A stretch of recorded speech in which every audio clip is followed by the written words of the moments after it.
E aí, galera, vamos dar continuidade aqui, né? Uma vez visto o conceito de religião e a diferença entre religião e religiosidade, né? E aí, como tá aqui, ó, em linhas gerais, a religião é o segmento pelo qual o indivíduo tem sua crença em Deus ou em deuses e na fé divina. Já a religiosidade trata da relação que o indivíduo possui com esta crença, né? Uma relação que pode ser de um compromisso maior ou não, mas que de alguma forma está presente no seu jeito de falar. Às vezes a pessoa não tem uma determinada crença, mas de repente fala: meu Deus, vixe Maria, oxi. Então, é, essa expressão na linguagem, né, essas expressões na linguagem, essas expressões em algumas atitudes, determinadas superstições, determinados costumes, ela vai revelar aí essa religiosidade, enquanto a religião é algo mais concreto, né, algo que tem uma identidade maior com alguma determinada instituição, algum tipo alguma de religião, alguma forma religiosa que possui aí suas crenças, seus dogmas, seus rituais, o seu mito, seu rito e seu credo mais bem estruturado, né? E que de algum modo norteia espiritualmente, mas também eticamente a vida do indivíduo que dela faz parte. No entanto, uma coisa muito interessante de se perceber é que, como a gente falou, o fenômeno da religião é um fenômeno muito antigo, mas também desde sempre foi diverso, né?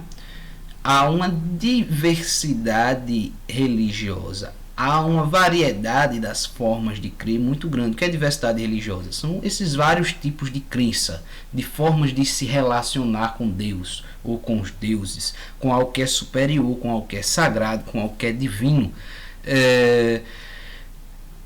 E a gente vê aí diversos símbolos, diversas manifestações, diversos rituais, diversas formas de crer. Isso se chama diversidade religiosa, né? Isso é uma riqueza muito grande. Isso está presente na nossa cultura de forma muito nítida, apesar de em cada cultura vai ter uma crença que se sobrepõe, que vai ser a da maioria.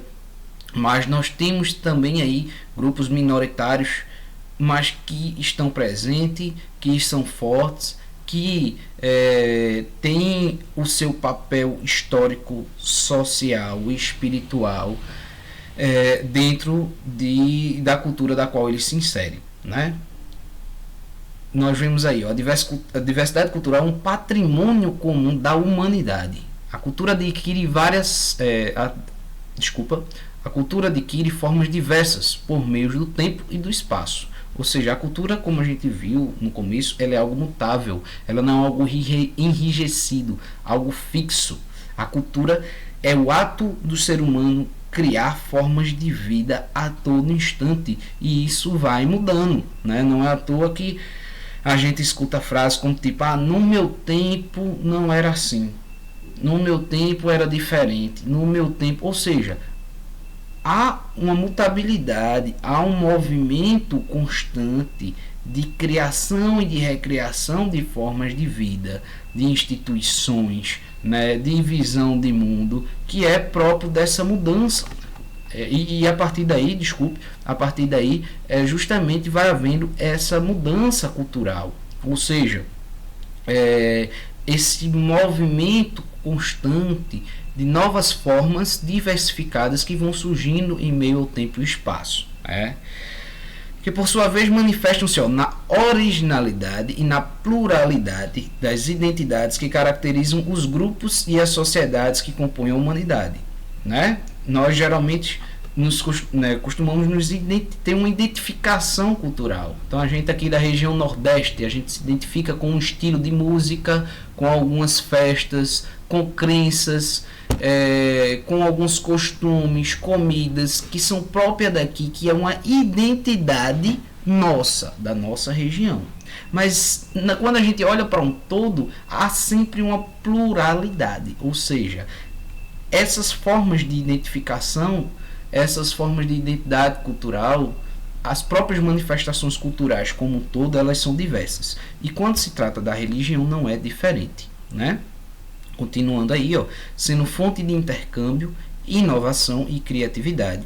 A diversidade cultural é para o gênero humano tão necessária quanto a diversidade biológica para os organismos vivos. É por isso que essa diversidade se constitui patrimônio comum da humanidade e deve ser reconhecida e consolidada em benefício das formas de gerações. Ou seja, há alguém igual no mundo, ainda que você for gêmeo, né, essa pessoa vai ser bem diferente, personalidade bem diferente. Né? Nossos códigos genéticos todos são diferentes, nossas digitais todas são diferentes, ou seja, não há ninguém igual.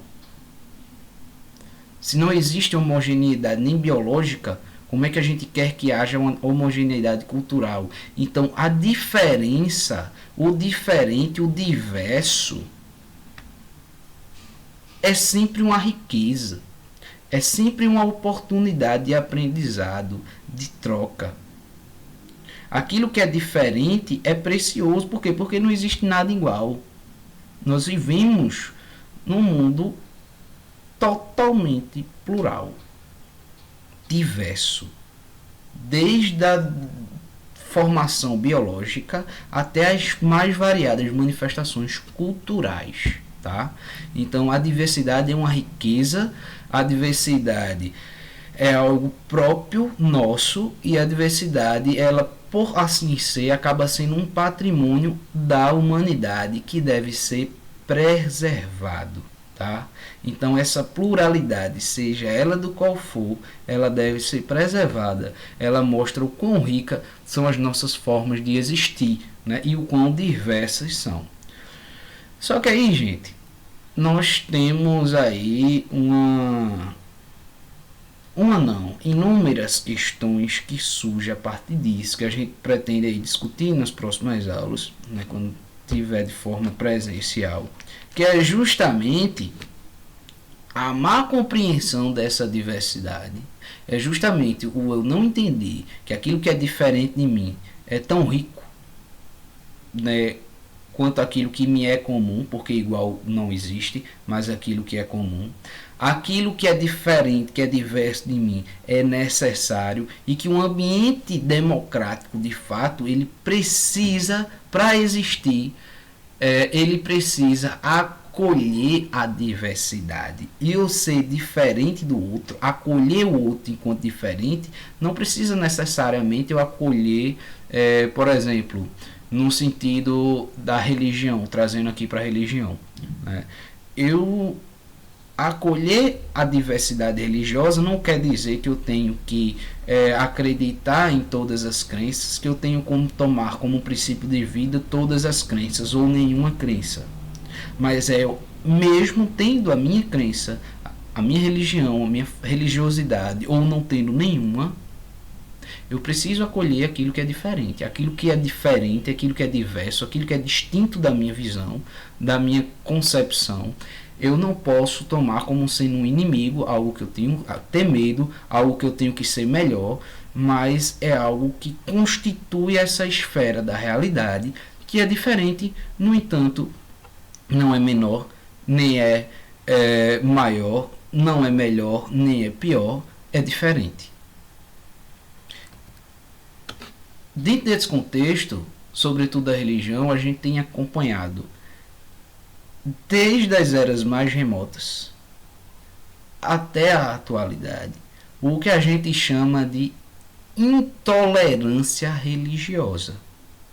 E o que é a intolerância religiosa? É justamente esse não aceitar o outro em sua diferença, em sua diversidade, e numa relação de poder na qual geralmente a gente se encontra, né? Quando a gente estudou Weber, a gente viu que ele geralmente ele percebe que nas relações há uma questão do poder, de eu estabelecer, de eu querer dominar, né? E sobretudo quando se trata da questão de religião, há muito isso, de eu querer que a minha seja a predominante, a dominante, a verdadeira, a correta. Para quem é de determinada religião, aquela é a correta. Tudo bem, Eu posso entender isso e seguir isso e viver isso. Mas eu não posso impor que outra pessoa também assim queira acreditar. Quando eu quero impor uma verdade a outra pessoa, aí eu já passo a ser intolerante. E aí a gente tem inúmeros casos de intolerância no mundo, né? Se a gente for apanhar aí a história desde as primeiras religiões até hoje, são inúmeros casos de guerras, de conflitos,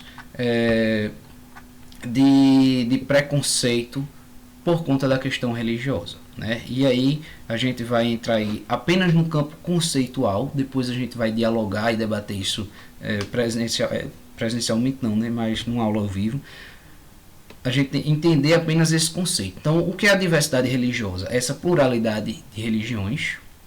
O que é a intolerância? É justamente esse desrespeito, essa ofensa, esse não aceitar, esse querer impor, né, a quem é diferente, a quem acredita diferente de mim. A tolerância é justamente quando eu suporto, quando eu acolho, quando eu respeito.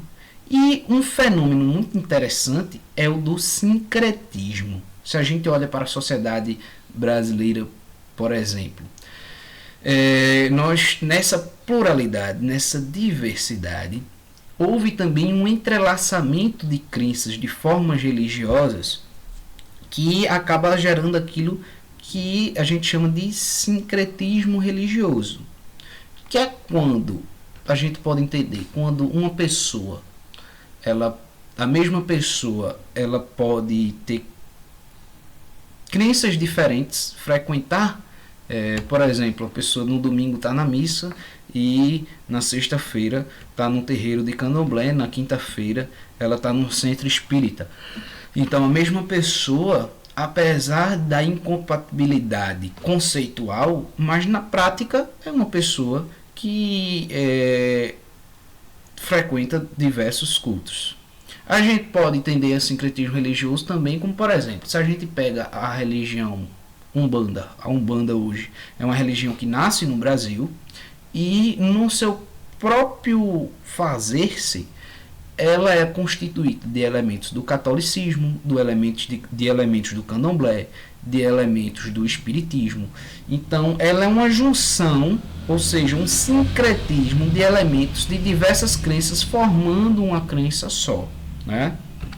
Se a gente vai na Bahia, por exemplo, a gente vê lá, na calçada de uma igreja católica, tem lá o pessoal sai da missa e vai... tem toda uma prestação de culto ali do candomblé, né, de forma meio que misturada. Então são expressões do sincretismo que surge muitas vezes em determinados contextos, por exemplo aqui no Brasil, né? Aqui no Brasil a gente tinha, quando os europeus chegam, a gente já tem aqui os índios com a sua crença, né? Só que junto com a crença católica que vem dos portugueses, vem também os negros com as suas crenças. E aqui, muitas vezes, para conseguir preservar o seu culto, a sua crença, os escravos, ele acabavam, por exemplo, dava a aparência que ele estava cultuando um santo da Igreja Católica, mas por trás daquilo ali era uma aparência para ele cultuar o seu orixá, né? Então, ele, para velar, para esconder a sua prática, ele acabava fazendo esse sincretismo, né? E aí daí vai nascendo novas formas de crença muito presente no nosso Brasil. O Brasil ele é um grande exemplo tanto de pluralidade e diversidade religiosa, como também de sincretismo religioso e infelizmente também palco de muita questão de intolerância religiosa, e todos esses são fenômenos sociais importantes da gente analisar, importantes da gente perceber e da gente tentar compreender. Então eu convido a vocês a refletir um pouco sobre essa questão da diversidade, sobre essa questão da intolerância ao decorrer da história no nosso cenário brasileiro atual. A relação disso com grupos minoritários, a relação disso com a questão do etnocentrismo, né? Por exemplo, há um preconceito muito grande hoje no Brasil. A maior demonstração de intolerância é justamente com pessoas de religião afro, né? Candomblé, a Umbanda, entre outras. Então, por que isso? Geralmente são religiões compostas na sua maioria por pessoas negras, por exemplo. Então a gente pode associar aí também a questão do racismo, a questão de grupos minoritários, com a prática da intolerância, né? Com o preconceito velado aí também. A gente vai encerrando por aqui hoje, mas na próxima aula vamos voltar a discutir, a conversar, a debater um pouco sobre esses conceitos agora expostos rapidamente, tá bom, pessoal? Um abraço e até a